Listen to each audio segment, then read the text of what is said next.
Muito bom dia! Estamos no ar com mais um programa Sintonia Parlamentar aqui na Emboabas, mais informação 92,7.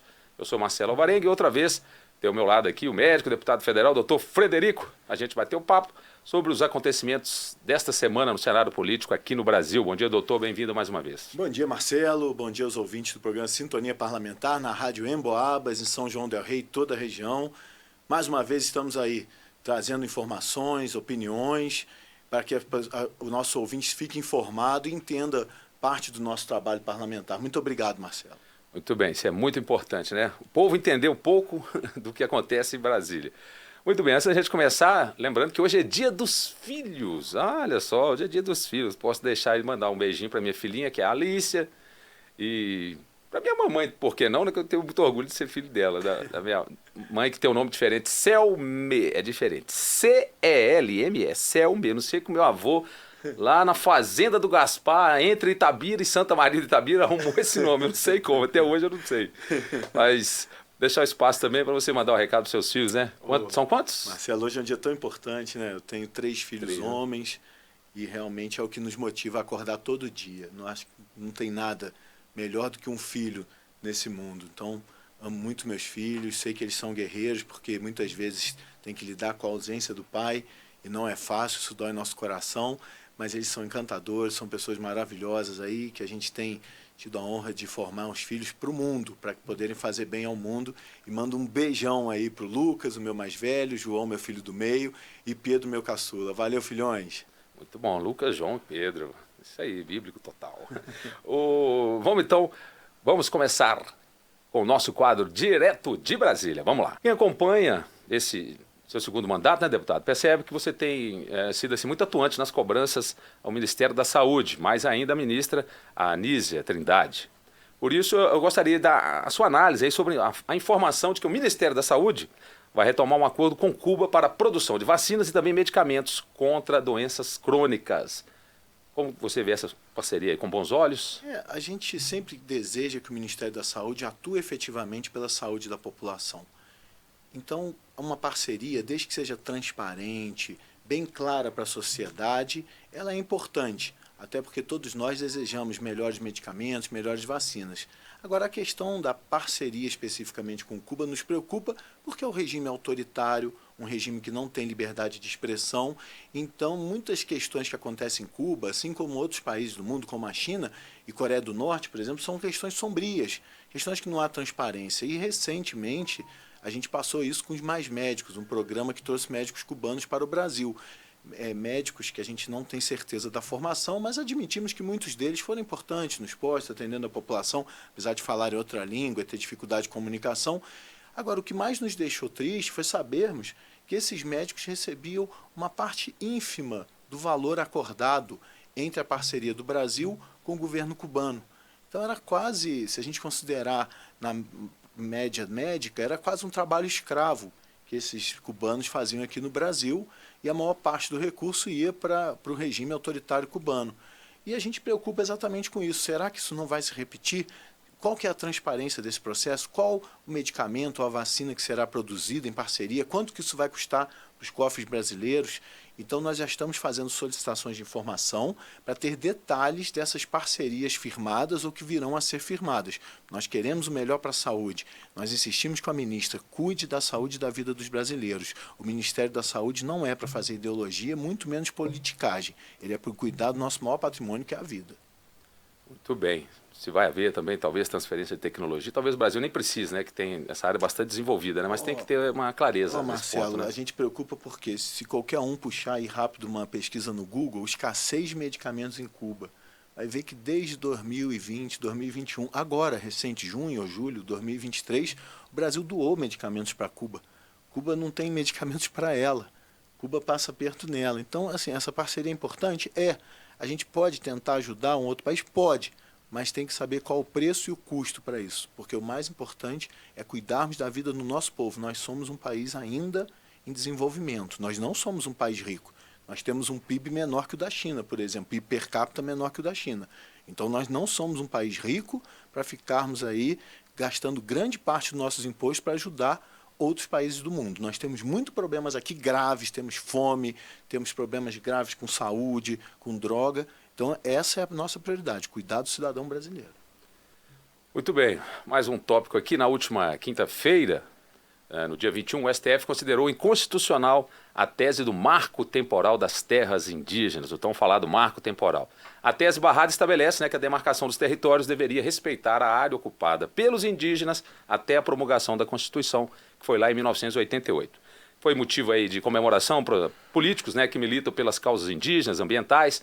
Por outro lado, os defensores dos produtores rurais alegam que sem um marco temporal, esses produtores vão sofrer aí com uma insegurança jurídica, com risco, inclusive, de perderem aí as suas propriedades. E para você, deputado, qual a sua opinião, as possíveis consequências dessa decisão do Supremo? Marcelo, essa semana o Supremo está causando, está querendo resolver todas as confusões do Brasil. E realmente essa questão do marco temporal, para que o ouvinte e o telespectador nos entendam. A Constituição promulgada 5 de outubro de 88, no seu artigo 231, onde ela estabelecia os direitos indígenas, ela colocou que era um direito dos indígenas a ocupação das suas terras originárias que ocupam a partir desta data, ocupam no presente, ou seja, que ocupam ou que tinham alguma discussão em 5 de outubro de 1988. Só que depois foi colocado um questionamento sobre uma nova demarcação de terra em Santa Catarina. Esse processo ficou durante anos no STF e agora eles consideraram inconstitucional o artigo 231 da Constituição. É cada loucura, entendeu? E o que acontece com isso, Marcelo? Ele tira um dos direitos fundamentais que a gente tem ainda no Brasil, que está acabando, que é o direito à propriedade. Então, hoje a gente tem que defender algumas pautas com muita força. O direito à propriedade, o que é seu, o que você tem registro é seu. O direito à vida, que é a questão que a gente espera poder tocar também. E são direitos que estão sendo afrontadamente destruídos.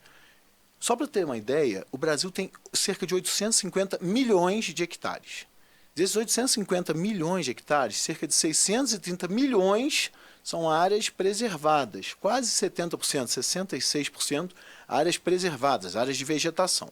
As áreas indígenas ocupam parte dessas áreas preservadas. As áreas indígenas no Brasil são 118 milhões de hectares. E a população indígena que vive nessas áreas são cerca de 630 mil indígenas que vivem em 118 milhões de hectares de terra. Ou seja, para cada indígena vivendo nas terras indígenas hoje, ele tem 190 hectares de terra. E cada brasileiro tem 4 hectares de terra em média. São 800 milhões para 200 milhões de brasileiros, 4. São 118 milhões de áreas indígenas para 620 mil índios. São 190 hectares para cada um. E a gente entende que essa é uma área muito importante, muito grande, que poderia ter uma ótima subsistência aos índios se essa área fosse adequadamente utilizada. Se pudesse ter áreas para poder explorar, tanto parte mineral como uma agropecuária sustentável, mas não, esses índios são obrigados a viverem no meio de florestas, onde eles não podem ter acesso aos seus recursos, estão aí sofrendo morte, genocídios, igual a gente viu recentemente nos Yanomamis. Então está tudo ao contrário. O que nós precisamos é fazer valer o direito à propriedade, porque com essa quebra do marco temporal, qualquer área pode ser reivindicada por indígenas. Esse julgamento do STF com um placar de 9-2 pela perda do direito da propriedade no Brasil, que é uma coisa assustadora, não prevê indenizações, não prevê compensações, não prevê realocações de quem perca suas terras. Então isso é um absurdo. E volto a falar, isso não é tema do judiciário, isso é tema do legislativo. Nós, na Câmara Federal, aprovamos recentemente a PEC do marco temporal, que está no Senado, e nós estamos pressionando o Senado para que vote a PEC do marco temporal, para que a gente possa deixar mais claro ainda ao Supremo Tribunal Federal que a propriedade de terra no Brasil tem que valer. Os índios já têm terra demais. A gente precisa preservar a nossa terra, porque só para finalizar, a gente falou 850 milhões de hectares no Brasil, 630 milhões para a floresta, 118 milhões de hectares para o índio. E sabe quanto que é para plantar no Brasil? 65 milhões de hectares. Com 65 milhões de hectares plantados no Brasil, a gente alimenta os nossos mais de 200 milhões de habitantes e 1 bilhão de habitantes no resto do mundo. Então, o que mais leva à segurança alimentar são 65 milhões de hectares plantados no Brasil. E a gente não pode ameaçar a nossa agricultura, a nossa pecuária, que alimenta o mundo, por uma questão de ONGs, de ongueiros que querem cada vez mais terras. Vai saber para que eles querem tanto essas terras. Tudo bem, questão polêmica realmente, então vamos aguardar lá no Senado. Tem boa relação com algum senador especificamente? Na verdade, nós estamos pressionando o nosso conterrâneo mineiro, o senador Rodrigo Pacheco, que é o presidente do Senado. E a gente aguarda, ele estava em viagem internacional, e a gente aguarda aí o encontro com o presidente Rodrigo Pacheco, para que a gente possa colocar nossos anseios, que se aprove no Senado a PEC do marco temporal, e não só essa, mas como uma questão aí gravíssima em relação ao aborto. Então, hoje, a nossa esperança é a sensibilidade do presidente do Senado, que já deu mostras que foi sensível à questão da liberação de drogas, onde pautou uma PEC para regulamentar a posse e o porte de drogas recentemente. E a gente está com fé que o presidente do Senado vai honrar o Estado de Minas Gerais e vai fazer o que for necessário para colocar um freio nesse atropelo do Poder Judiciário de 11 pessoas que não receberam um voto popular e que estão decidindo pautas de importância histórica para o Brasil e estão trazendo ameaças à propriedade privada e ameaças à vida no nosso país. Muito bem. O senhor já até adiantou o próximo tema aí, né, de grande discussão. Essa semana não tem muita dúvida, né, Marcelo? A legalização do aborto aí até a 12ª semana de gestação, com essa questão também lá no STF. Você já falou em outros programas, a gente já salientou aqui da sua posição contrária aí ao aborto, mas dentro dessa discussão eu gostaria de saber, primeiramente, do ponto de vista legal, você acha correto que essa decisão fique na alçada do STF e do ponto de vista médico que você é, além de eliminar uma vida, os riscos, né, para a saúde física e mental de uma mulher que faz um aborto, por favor? Marcelo, eu vou colocar primeiro a questão médica. Tá? A questão médica, para que nossos ouvintes entendam, a fecundação ocorre, ou seja, o espermatozoide se uniu ao óvulo e a partir dali foi criado um zigoto, que é uma massa de células sólidas. Com poucos dias ele se transforma num blastocisto, que é umas células ocas. E com cerca de 6 a 10 dias são implantadas na placenta, onde a gente pode dizer que se forma um embrião. Isso é ciência, tá, gente? Da forma como é feito. E a partir do 10º dia começa a se formar os órgãos. 10º dia começa a se formar os órgãos. O coração, por exemplo, entre o 16º dia e o 20º dia, ele já está constituído e começa a bombear sangue. Começa a bombear sangue para o feto. Ou seja, a partir do 20º dia a gente tem um embrião que bombeia sangue, que tem um coração pulsando. E eu entendo que o coração é o grande símbolo da vida. Quando a gente vai falar em vida, a gente fala em coração. É o batimento do coração que nos dá a vida. E o batimento no 20º dia já existe nesse embrião. E daí vão construindo os órgãos, o tubo neural, que é a base da construção do cérebro e de todas as ramificações nervosas. Então, quando chega na 12ª semana, com exceção do cérebro e da medula espinhal, que vão continuar se desenvolvendo até 1 ano de vida da criança, todos os outros órgãos já estão constituídos com 12 semanas. Então, pela ciência, é óbvio que o embrião é uma vida humana plena. Agora, vamos para a filosofia. Vamos considerar que, não, na filosofia tem outra visão. Então, assim, na filosofia 50% vão concordar com o que eu expus aqui, que um embrião de 12 semanas é uma vida humana plena, e 50% não vão. E aí você vai colocar um alvo, e você vai colocar uma arma na mão da pessoa e falar, atira naquele alvo. Aí tem um pano preto na frente do alvo. E o alvo é 50% de chance de ter uma criança atrás do pano preto. E alguém vai dar esse tiro? Alguém vai saber que tem 50% de chance de matar uma criança e vai dar esse tiro? Eu realmente quero saber. Deve ser muito pouca gente que vai fazer isso. Então, em termos de ciência, é 100% que é uma vida humana. Em termos de filosofia, a gente poderia constatar que era 50% de chance. Então, essa questão é muito dura. E isso é fato conhecido pelos brasileiros. Em qualquer pesquisa, a grande maioria dos brasileiros reprovam o aborto. A grande maioria dos brasileiros consideram que é um assassinato de uma criança, um aborto. Então, por isso que ele é criminalizado. E se for existir alguma modificação, tem que ser no Congresso. Ah, mas não se modifica desde a década de 40. É claro, é porque existe um consenso. E olha, o perigo também é que se for levar para modificar no Congresso, pode modificar para pior ou para melhor, dependendo do ponto de vista de cada um. Hoje é permitido o aborto, não que eu concorde, mas é permitido no caso de estupro e no caso de risco de vida à mãe. E o STF, numa ação semelhante, tornou permitido o aborto de anencefalo, crianças que não têm o cérebro. Com isso, você já tem essas 3 questões que é passível de realizar aborto. E se isso for votado em lei, pode recuar. Por exemplo, pode ser discutido. Será que o aborto no estupro ele é legítimo? Será que vale assassinar uma criança fruto de um estupro? Então, por isso que é uma questão que é do legislativo, é uma questão do povo, não é uma questão de julgar. Agora, para finalizar, esse julgamento, ele entrou na sexta-feira, meia-noite, de quinta para sexta, meia-noite, num plenário virtual, sem ser um plenário. Entrou na madrugada para que a atual presidente do STF, ministra Rosa Weber, que é a relatora, pudesse dar o voto dela. Porque agora, dia 2 de outubro, ela completa 75 anos e ela é aposentada compulsoriamente. Isso não é um legado que alguém queira deixar, não é possível. Ela já é presidente desde setembro do ano passado. Será que eu não poderia ter feito de uma forma mais ética? E esse questionamento não é meu, não. Esse questionamento é da Confederação Nacional dos Bispos do Brasil, da CNBB, do Conselho Federal de Medicina e de outras dezenas de órgãos que, inclusive a OAB, que entendeu que é um absurdo um julgamento dessa importância iniciar no plenário virtual. Felizmente, o ministro Barroso solicitou um destaque para que essa votação continuasse a nível de plenário, da forma como mínimo que deveria ser, e foi suspenso esse julgamento.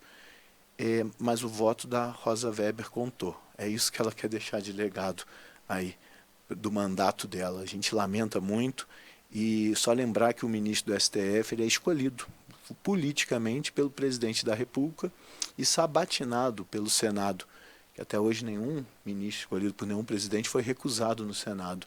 Então, dos 11 que estão lá, nenhum tem voto popular. Enquanto senadores, governadores, presidente, prefeito, vereador e deputados são eleitos legitimamente pelo povo para discutir a vontade do povo. Qual que é o reflexo disso? Se a gente somar as 2 questões, o marco temporal e o aborto, esses 2 atropelos, eles estão causando uma revolta dentro do Congresso Nacional que vocês não fazem ideia. E eles estão servindo para unir o Brasil.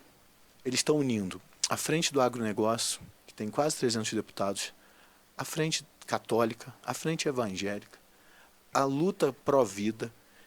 Então, é possível que nos próximos dias ocorra uma reação do Congresso, que é até arriscada, de obstrução, de paralisar as atividades do Legislativo só discutindo as pautas de grande relevância ao Brasil que foram as colocadas aqui na frente. E a nossa estabilidade começa a ficar ameaçada, porque hoje a revolta de grande parte dos brasileiros é tamanha que o que está segurando é a nossa economia ainda estabilizada. Apesar da gente ter o 3º mês de queda de arrecadação, apesar da gente ver cenários sombrios à frente, a economia ainda está estabilizada, devido ao fruto do trabalho anterior realmente, do agronegócio que está sendo tão ameaçado. Então, se a economia começar a balançar, a nossa estabilidade social vai ser inédita nesse país. Isso tem que parar. Não podemos atropelar. Vamos respeitar. O judiciário julga de acordo com a Constituição. O executivo executa de acordo com o que ele tem de orçamento. E o legislativo, que é o representante legítimo da população, constrói as leis. Se a gente não restabelecer esse equilíbrio, se a gente não utilizar os freios, pesos e contrapesos, a gente não vai ter um futuro promissor no nosso país. A gente vai ter um futuro instável e extremamente perigoso. Muito bem, deu uma aula aí o deputado. Agora vamos com a participação dos nossos ouvintes. Ainda temos um tempinho aqui, eu acho que uma pelo menos tem que ter, né? É o diálogo aberto aqui no Sintonia Parlamentar. Lembrando que você pode mandar mensagem, né, para o doutor Frederico pelo WhatsApp, é o 32991960596. Anota aí, ó, 32991960596, certo? Vamos então às perguntas. A gente falou aí de saúde, eu vou selecionar uma aqui, de São João del Rei, que é a Ana Maria Lopes. Ela reflete sobre uma coisa que a gente está vendo no dia a dia mesmo, que tem muito usuário de droga na rua em São João del Rei. Você acha que isso tem solução ou só vai piorar, deputado? Hoje só tem tema polêmico mesmo, hein, Marcelo? Hoje o programa está caprichado. Na verdade, a gente vê aí também essa atuação em relação a descriminalizar a posse e porte de droga, também como uma situação mais perigosa. O uso de droga é um problema cada dia maior no mundo. E a gente também olha hoje vídeos aterrorizantes sobre novas drogas que levam a pessoa quase a virar um zumbi. E em São João del Rei, a gente vem caminhando para isso, sim. E realmente é um assunto muito difícil. Não tem fórmula mágica de salvação. O que a gente entende, eu vou dar um exemplo aqui, na prática, que meus filhos tiveram a oportunidade de participar, como tantas outras crianças de São João del Rei. São programas que precisam ser fortalecidos. Eu quero elogiar a Polícia Militar de Minas Gerais e enaltecer um programa chamado PROERD, que é um programa de prevenção às drogas, nas escolas, em crianças aí na faixa dos 10 aos 12 anos. É nessa hora que a gente tem que agir. E é triste, a gente quase não vê falar do PROERD, a gente não vê incentivo, e eu não tenho dúvida que a médio e longo prazo a melhor saída é incentivo de programas sérios antidroga nas escolas. Agora, em relação às pessoas que já estão na sua dependência, no seu vício, a gente precisa fortalecer instituições que possam cuidar dessas pessoas. Na nossa região, nós temos grandes instituições que fazem esse trabalho de reabilitação, de cuidado desses usuários de drogas para que eles possam reintegrar na sociedade. Não é fácil, a taxa de sucesso é em torno de 30%, mas a gente precisa fortalecer essas instituições. E a questão mais difícil, Marcelo, é a internação compulsória. Essa eu tenho sofrido, casos aqui em São João que me pedem ajuda, a gente não vem conseguindo internações compulsórias, porque é um problema realmente, e eu acredito que cabe também ao parlamento se debruçar nesse tema para a gente poder normalizar quando, como e como deve ser feita a internação compulsória, porque o problema da droga aflige a todos nós. O Dia dos Filhos, nós que temos filhos, eu não tenho dúvida que o maior medo de um pai e uma mãe que tem um filho é que ele entre no mundo da droga. Por isso tem que ser uma prioridade, fácil não é, salvação mágica não existe, mas a primeira questão é a consciência da população e do meio político que precisamos agir nesse tema. Muito bem, muito diálogo. Foi só essa mesmo, que o nosso tempo, infelizmente, se esgotou. No próximo sábado a gente está de volta aqui no Sintonia Parlamentar, 8h30 em ponto, aqui na 92,7. Obrigado por sua audiência, obrigado, doutor. Até a próxima. Muito obrigado, Marcelo. O tempo é curto para tanto tema importante, mas agradecemos a todos e até semana que vem.